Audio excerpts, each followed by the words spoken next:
আপাতত আছি NH-12-এ, নর্থ বেঙ্গল থেকে ফিরছিলাম।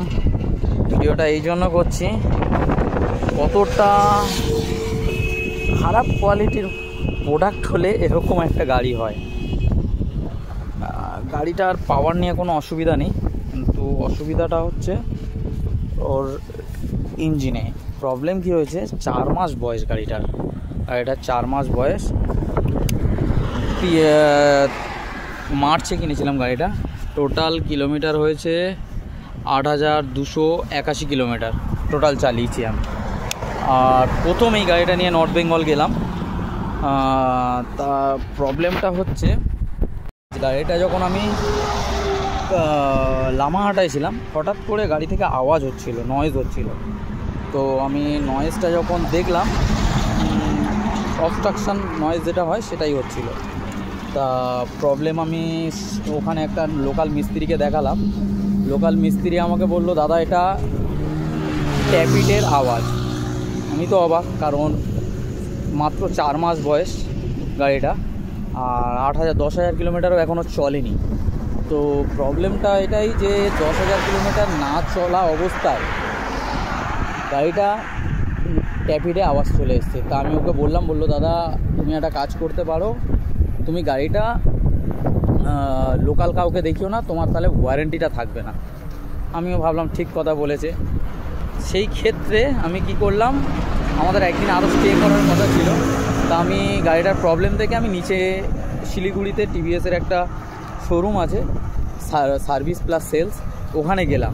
গিয়ে মোটামুটি তাদের বললাম সমস্ত কিছু ডিটেলসে। তা বললো ঠিক আছে দাদা, তুমি তাহলে একটা কাজ করো, আমি মিস্ত্রি রাখছি, সে দেখে তারপর তোমাকে রেকটিফাই করে দেবে। আমি বললাম দাদা এটা আমার এখানকার গাড়ি নয়, এটা আমার কলকাতার গাড়ি। তা প্রবলেম হলো এটাই। তো বললো ঠিক আছে আমরা দেখি, তারপর বলছি। এবার যখন মিস্ত্রি দেখলো, বললো এটা স্যার এটা আপনার হাউজিংয়ের প্রবলেম। আমি তখন তাকে একটাই কথা বললাম, গাড়িটা 4 মাস বয়স, এর মধ্যে হাউজিংয়ের প্রবলেম হলো? বলছে সেটা তো আমি বলতে পারবো না, আপনি সার্ভিস করেছিলেন? আমি বললাম দাদা 3rd সার্ভিস করে তারপর আমি এই ট্রিপে বেরিয়েছি। 27 তারিখে আমি 3rd সার্ভিস করিয়ে তারপরে এই ট্রিপে আসি। তো মোটামুটি সব কটা সার্ভিসে আমি টাইম টু টাইম করেছি। আমি এটাই বুঝতে পারছি না, কারণ এটা 4 মাস বয়স, 8,000 কিলোমিটার, 10,000 কিলোমিটারও এখনও চলেনি গাড়িটা। তা এই প্রবলেমটা আমাকে ফেস করতে হচ্ছে, কারণ আমি একটা গাড়ি থেকে এই RTR 4Bতে শিফট হয়েছি।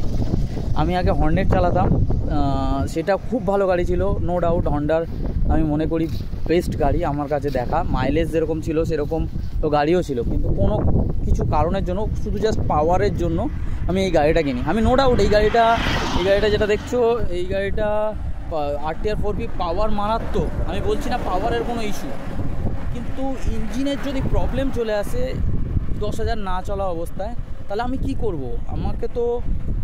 আমি তো আর 10,000 চালিয়ে গাড়িটা ফেলে দিতে পারি না।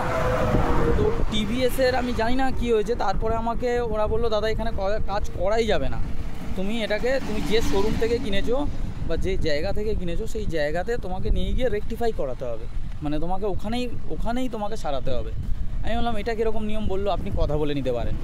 তা আমি বেঙ্গল টিভিএসে কথা বললাম। আমি এটা মোটো পয়েন্ট থেকে নিয়েছি, সাব ডিলার আমাদের বারুইপুরে আছে, তার কাছ দিয়ে গাড়িটা নিয়েছি। আর ভুলবশত এই মোটো পয়েন্টকে নিয়ে যখন বললাম, তাহলে একটা কথা বলে রাখি, আমি একটা কাস্টমার হয়ে বলছি, কেউ যদি গাড়ি নাও সবসময় চেষ্টা করবে সাব ডিলার থেকে নেওয়ার কোনো দিনও চেষ্টা করবে না।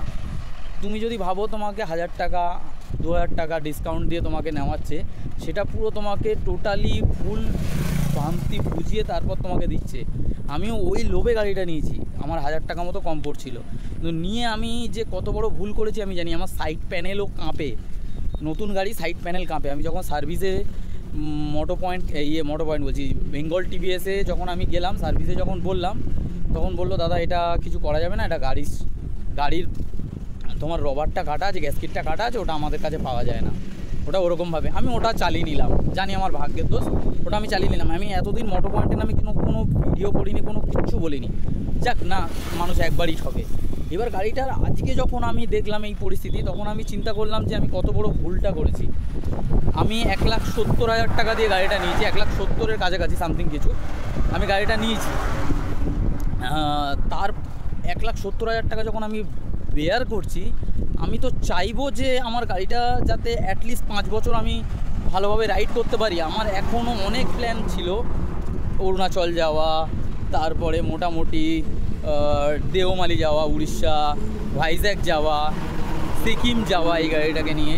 সেগুলো তো আমি আর কিছু করতে পারবো বলে মনে হয় না, কারণ আমি ভরসা পাবো না। কারণ আমি হর্নেটে যতটা ভরসা পেতাম, এই গাড়িটাতে আমি ভরসা পাবো না। আমার মতো যারা ভাবছো 160 সেগমেন্টে তুমি কী গাড়ি নেবে, আমি তোমাকে চোখ বন্ধ করে বলে দিতে পারি যে তুমি হন্ডাতে শিফট করতে পারো, বা হিরোর আমি কী হয় জানি না, কিন্তু বাজাজেও N160তেও শিফট করতে পারো। কারণ আমিও N160 নেবো বলেই প্ল্যান ছিল। তারপরে যখন এই গাড়িটা দেখলাম, ফিচার্স দেখলাম, পাওয়ার দেখলাম, তখন আমি এই গাড়িটাই নিলাম। কিন্তু আমি যে বুঝতে পারিনি যে আজকে জানি না কী হবে, আমি গাড়িটা নিয়ে 40-এর ওপরে আমি যেতে পারছি না, এরকম একটা পরিস্থিতি হয়েছে। এই NH12 এখন আমি আছি ইসলামপুরের কাছাকাছি, সেই সকালবেলা বেরিয়েছি ইসলামপুরের কাছাকাছি। আমি যখন বেঙ্গল টিভিএসকে ফোন করলাম, তখন একটাই কথা বললো, স্যার এটা আমাদের শোরুমে এসেই করাতে হবে, কারণ আপনার নতুন গাড়ি এখান থেকেই করাতে হবে। আমি বললাম কেন দাদা, এটা এরকম কেন? যে বলছে যে এটা এরকমই হয় স্যার, আপনাকে এখান থেকে এসেই করাতে হবে। আমি বললাম আমি গাড়িটা কী করে নিয়ে যাব, আমার তো 40-এর ওপরে উঠছেই না পিক আপ, আমি কী করে নিয়ে যাব? এখান থেকে 600 কিলোমিটার রাস্তা আমি কী করে নিয়ে যাব? বলছে আপনাকে যে কোনো হোক আমাদের শোরুমে নিয়ে আসতে হবে। আমি বললাম টো করে নিয়ে আসতে গেলে আমার 15 থেকে 16,000 টাকা এক্সট্রা খরচা হবে, সেটা আমাকে নিয়ে যেতে হবে। সেই জন্য আমি বাই রোডে বেরিয়ে গেলাম। আমার এখনও মোটামুটি 3 দিন সময় লাগবে বাড়ি পৌঁছাতে। জানি না কি করব, তার মধ্যে গাড়ি খারাপ হয়ে গেলে আমি জানি না আমি কি করব। তবে গাড়িটা নিয়ে যাচ্ছি, গাড়ি পুরো লাগেজ ভর্তি গাড়িটাতে, ওখানে রয়েছে গাড়িটা। কিন্তু প্রবলেমটা হচ্ছে এটাই যে টিভিএসের যদি আমি অন্য কোনো গাড়ি নিতাম, সেটাকে যখন আমি নিয়েছিলাম তখন আমি জিজ্ঞেস করে নিয়েছিলাম যে দাদা আমি এই গাড়িটা নিয়ে তো বিভিন্ন জায়গায় ঘুরতে বেরোই, যদি কোনো প্রবলেম হয়, আমি সার্ভিস সেন্টারে জিজ্ঞেস করেছিলাম আমি যদি প্রবলেম হয় বা সার্ভিস করাতে হয় আমি অন্য জায়গা থেকে করাতে পারবো? ওরা তখন বলেছিল অবশ্যই পারবে, যে কোনো ইস্যু হবে না। তা কেন এই প্রবলেমটা আজ আমাকে ফেস করতে হচ্ছে বলুন? আমি এই জন্য বলবো, তোমরা যদি কোনো সময় এই গাড়িটা নেওয়ার চিন্তা করো, আমি যদি বলি পাওয়ারের দিক দিয়ে নিতে পারো, কোনো অসুবিধা নেই, নো ডাউট তুমি নাও। কিন্তু লং ড্রাইভের জন্য আমি মনে করি, আমি জানি না কার কাছে, আমি হয়তো সাব ডিলারের কাছ দিয়ে নিয়েছি বলে প্রবলেমটা হয়েছে। যতটা চেষ্টা করবে, সাব ডিলার তো দূরের কথা, তুমি মেন শোরুম থেকে গাড়ি নাও, সবচেয়ে সেটা বেটার হবে। কারণ কোনো অন্য কোথাও থেকে যদি নাও, এই বাস্তব কথা বলছি, আমার সিটের তলায় এয়ার ফিল্টারের জায়গাটা ইঁদুরে কাটা প্রথম থেকে। আমি সেটাও দেখিনি, কারণ তাড়াহুড়োর চোটে গাড়িটা নিয়েছিলাম, গাড়িটা বিক্রি করে দিয়েছিলাম। তারপরে গাড়িটা আমার কাছে ছিল না বলে গাড়িটা তাড়াতাড়ির চোটে নিয়েছিলাম, সেগুলো দেখিনি, সেটা আমার ফল্ট। কিন্তু এটা কি আমার ফল্ট বলুন, যে আজ আমি গাড়িটা নিয়ে কি আমি ভুল করেছি টিভিএসের কাছ থেকে? আমি তো চাইছিলাম যে অন্য কোনো গাড়ি নিতে। তারপরে যখন আমি এটা শিফট করলাম, তখন একটাই কথা ভেবে নিয়েছিলাম যে না, পাওয়ার হবে, মোটামুটি আমার কাজ চলে যাবে, কারণ পাওয়ারটাই লাগে লং ড্রাইভে। সেই ক্ষেত্রে আমি কি করতে পারি? প্রবলেমটা এটাই যে টিভিএস কি করবে জানি না। আমি বারুইপুর বেঙ্গল টিভিএসে নিয়ে যাব, তারপর কি হয় আমি আপনাদের সবাইকে জানাবো। জানি না কি করব। তবে আমি তো খুব ব্যাড সার্ভিস পেলাম, সত্যি কথা বলছি, খুব খারাপ সার্ভিস পেয়েছি। আমি এরকম সার্ভিস আমি অন্য কোনো গাড়িতে, আমার অন্য হর্নেট গাড়িতে ছিল, আমার কোনোদিনও কোনো প্রবলেম হয়নি, একটুও প্রবলেম হয়নি। আর সত্যি বলছি, যা পরিস্থিতি হয়েছে আমি জানি না আমি কি করে বারুইপুর পর্যন্ত পৌঁছাবো।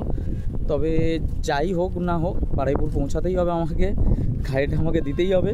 তবে আমি একটাই কথা বলবো, দাদা প্লিজ, যারা এই ভিডিওটা দেখছো, প্লিজ দয়া করে বলছি 164B নিও না। কারণ প্রথম কথা হচ্ছে, আমি যখন লামাহাটা থেকে আসছিলাম, পাওয়ার ল্যাগ প্রচুর করে আরবান মুডে। স্পোর্টস মুডটা তাও ঠিক আছে, আরবান মুডে প্রচুর পাওয়ার ল্যাগ করে। তুমি সেকেন্ড গিয়ারে ঠিকঠাক খাড়াই থাকলে তুমি উঠতে পারবে না, তোমাকে ফার্স্ট গিয়ারে আসতেই হবে।